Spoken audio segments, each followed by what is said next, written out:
You've heard us say it before. Collaborate within teams, coordinate between teams, which is to say work closely together with the people on your team and structure teams so that's possible, and then plan and align the work of multiple teams where they affect each other. Getting team collaboration right isn't always a walk in the park, but there are pretty well-known, time-tested tools to structure those kinds of interactions. With good team leadership and the right people on the team, there are patterns to build on. Cross-team coordination, on the other hand, can be much trickier to get right. There's too much information to keep up with across many teams, and things like the curse of knowledge make it hard for us to know what to share, what to highlight, and what everyone else does and doesn't know. As a result, we all too often end up sitting in cross-team coordination meetings that feel like a waste of time, where the right things don't get discussed, and people seem to go down long rabbit holes on details that definitely don't need to involve everyone. You leave the meeting not only feeling like you've accomplished nothing, but also with a nagging feeling that something critical might have been missed. Visualizing the work is important, and there are standard ways to do this for supporting collaboration within a team. Like on software teams, storyboards and task boards are common examples. But when these teams need to coordinate, the guidance gets fuzzier. In this episode, we'll share an approach we've developed to visualize things teams need to coordinate about so balls don't get dropped, but so you also don't have to get into the weeds on everybody's work. If you find this show valuable, by the way, we'd appreciate your help ensuring that the right people find the show. If you're watching on YouTube, you can help make that happen by liking this episode, perhaps sharing a comment, and subscribing to the channel to see future episodes. If you're listening on your podcast app, give us a rating and a review on that platform so other people are more likely to discover the show. And if you like this, there's lots more written, audio, and video content on our website at humanizingwork.com. So let's talk about coordinating between teams. First off, what doesn't work? There are two common cross-team coordination approaches we've seen that actually don't work very well.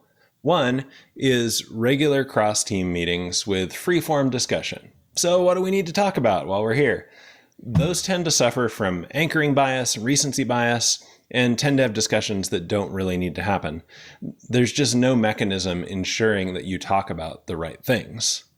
Another not so effective approach is for each team to just give other related teams full visibility into their work details in a backlog or wherever they manage things. That doesn't work because it's just too noisy. If you're trying to be careful to coordinate well, you're going to waste time trying to figure out what matters. And realistically, most people are too busy to do that, so things are going to get missed. Those two approaches don't work well, but there's a kernel of truth in each one.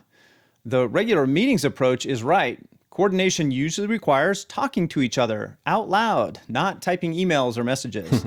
And those conversations should happen on a regular basis. The share the backlog approach is right in the sense that visualizing what other teams need to know can be very helpful. Here's the core problem. We don't want to miss talking about things we should coordinate about, but at the same time, we don't want to waste time talking about things that don't require coordination. What we've seen work best is a regular coordination meeting with a way of visualizing what needs to be talked about. You're not visualizing all the work that each team is doing. Instead, you're visualizing the agenda for coordination. And then you're probably digging into supporting team-level information as needed. Let's look at two examples of this at different extremes. One simple one for a small group of individuals who need to coordinate their work, and one to support a large, carefully orchestrated multi-team coordination meeting. The simple example is what we use for our weekly review at Humanizing Work. For background, there are just a few of us, and we do a mix of individual work and collective work. In the early days, we talked about everything that we'd each completed or that we were still working on, and it was super noisy. Some things we'd worked on really closely together and didn't actually need to talk about them, but we talked about them anyway. Other things were fully delegated to one of us, and the others didn't really need to know about it. The things that really required coordination often got buried in the noise, or when we got to them, we just didn't have enough energy to really focus on them well. We've evolved this process over many years, and now we each spend a few minutes before our weekly reviews on Fridays thinking about what benefits from coordination in 5 areas. First, things we want to celebrate. Second, things we want to share and get feedback on. Third, things we want to pre-plan going into the next week. Because of time zones and client work, our review isn't always the last thing on our Friday schedule. and planning isn't always our first meeting on Monday. So this sometimes informs Friday afternoon or Monday morning work. Number 4, things we need to decide together. And finally, things we want to give account for, like, hey, I said I was going to get this thing done and I didn't, and here's why and what I'm committing to now. Those are the right categories for us in the work that we need to coordinate, but of course it's different in different contexts. One of our clients has a dozen different teams doing various aspects of marketing tools and marketing operations for a good-sized company. These teams are by and large organized around areas of complexity, just like we advise, and they're primarily cross-functional and able to deliver increments of value. That might be a change to a marketing tool or, say, an ad campaign for a particular product or service. While these teams each have their own backlog and mostly collaborate within the team, it's common for work to require coordination across teams. For example, there might need to be alignment between 3 teams responsible for email marketing, paid ads, and web content leading up to a big webinar. Before we helped this client experiment with a new approach, they had been doing a recurring monthly meeting, mostly with managers keeping track of what needed to be talked about across teams. It was running long, and key coordination topics were getting missed. They asked for our help to make their coordination more efficient and more effective. We landed on a visual in our favorite collaboration tool, Miro. Side note to the marketing people at Miro, if you're listening, we're happy to open some sponsorship discussions for the Humanizing Work Show. All right, back to everybody else. The visual we did in Miro provided a structure for our client's meeting. We also suggested they switch from a monthly to a bi-weekly schedule that landed in the middle of the Scrum team's sprint cadence. Each team had a row with 5 boxes.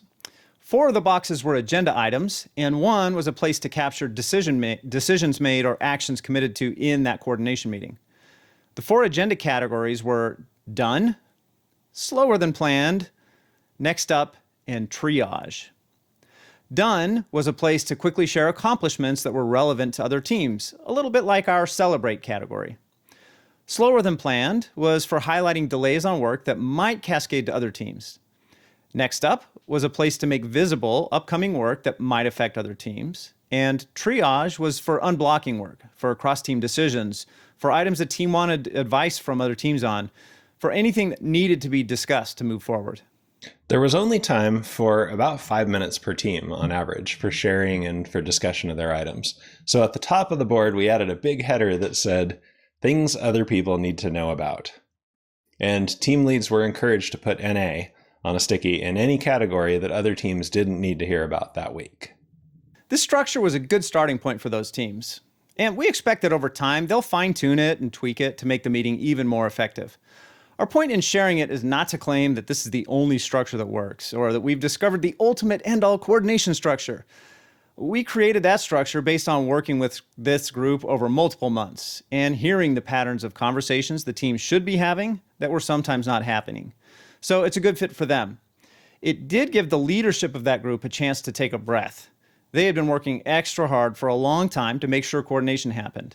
And this gave them some real hope that the teams themselves could take on more of that work. If you'd like our help improving your team collaboration or your cross-team coordination, please reach out to us on our website, humanizingwork.com, and let's talk about how we can help. All the content we share on this show is a result of things we do ourselves or things we picked up from working with clients in a wide range of industries, cultures, and company sizes. We can only share a small portion of it here, but we hope what we do share is useful to you. And as always, thanks for tuning in to this episode of the Humanizing Work Show, and we hope to see you back next time. Thanks for listening.